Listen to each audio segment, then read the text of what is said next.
setengah ya. Dan ini banyak sekali dalilnya. Bagi teman-teman yang sudah melakukan dosa sebanyak apapun, sebesar apapun, seberat apapun, renungi ini. Firman Allah Subhanahu wa taala dalam surah Az-Zumar, dan ini ayat yang paling mulia. Saya subhanallah setiap membaca ayat ini merasa gembira sekali.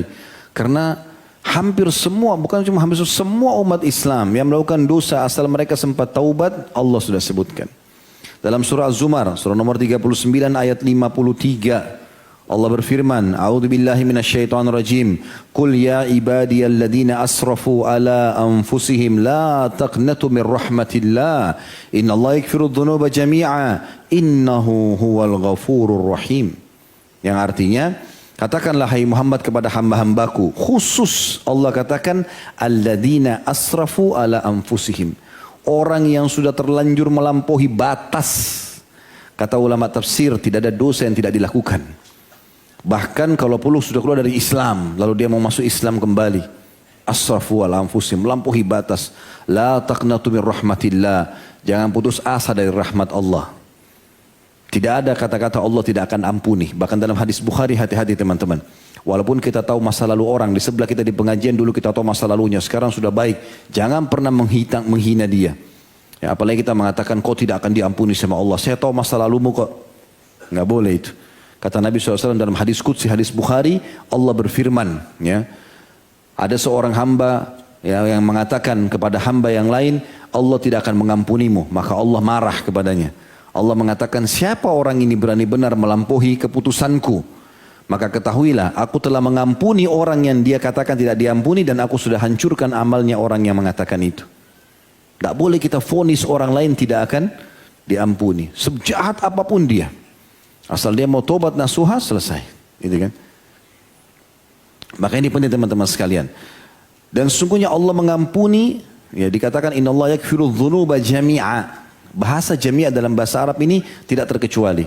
Allah mengampuni semua dosa. Kata ulama tafsir, besar, kecil, sengaja, tidak sengaja, samar, nyata, semua bersih. Ya, mau durhaka sama orang tua kah, mau syirik kepada Allah kah, mau berzina sekian puluh kali kah.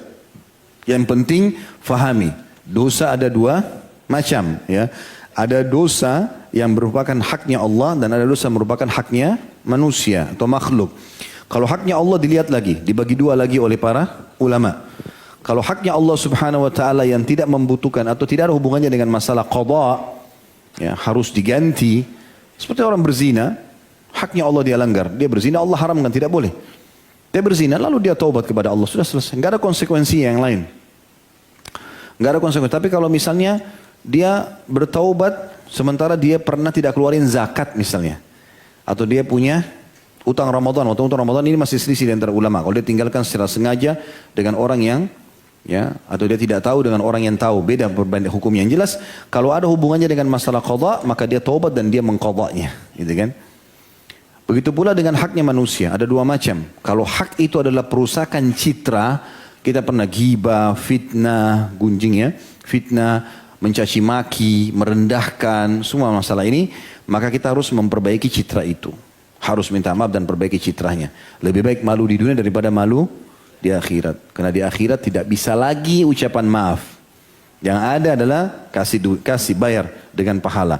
Kata Nabi SAW, siapa yang punya masalah dengan saudaranya muslim di dunia, selesaikan di sini, halalkan. Sebelum datang akhirat tidak berlaku lagi dirham dan dinar, nggak ada lagi. Gitu kan? Kata para sahabat, apa di sana ya Rasulullah? Kata Nabi SAW, pahalamu dan dosanya dia. Pahalamu bayar, kalau habis dosanya dia kau ambil. Ini bahaya. Untuk apa kita setengah mati sholat, puasa lalu diambil oleh orang lain?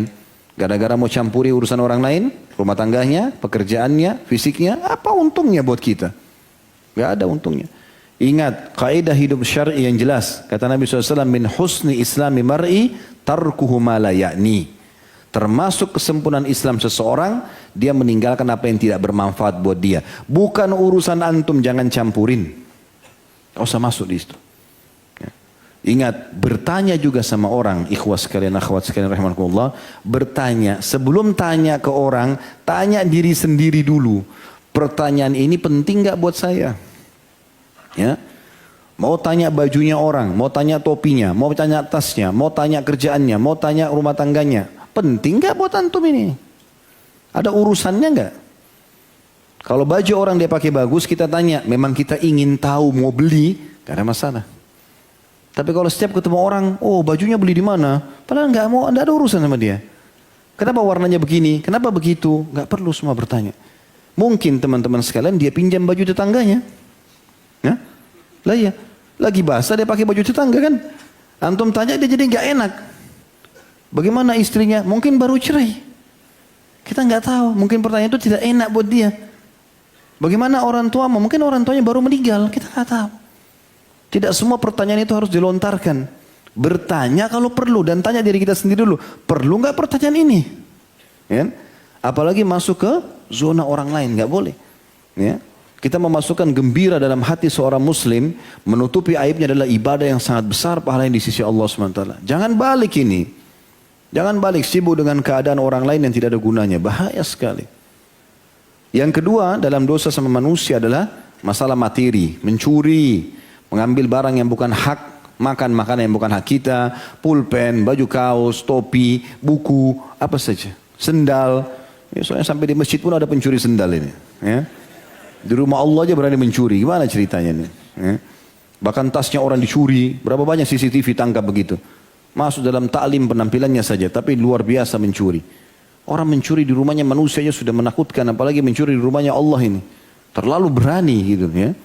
Lagian untuk apa mencuri ini? Apa gunanya? Kerja. Kenapa tidak kerja? Kita semua punya potensi yang sama kan? 24 jam waktu. 24 jam waktu kita semua, mata kita dua sama-sama. Ada orang yang 25 jam waktunya. Ada sini punya 25 jam? Enggak. Ada yang 3 matanya? Enggak. Semuanya sama. Berarti potensinya sama kan? Untuk apa mencuri ini? Dosa besar, enggak ada gunanya. Hubungan kita rusak sama orang. Kerja, mulia. Kata Nabi SAW, tidak ada orang yang membuka pintu iffah. Iffah itu kemuliaan. Mau terima tapi dengan imbalan. Dia kerja. Kecuali Allah bukakan pintu kekayaan. Dan tidak ada orang yang membuka pintu mengemis. Kasih sayain. Kecuali Allah bukakan pintu kemiskinan. Ya.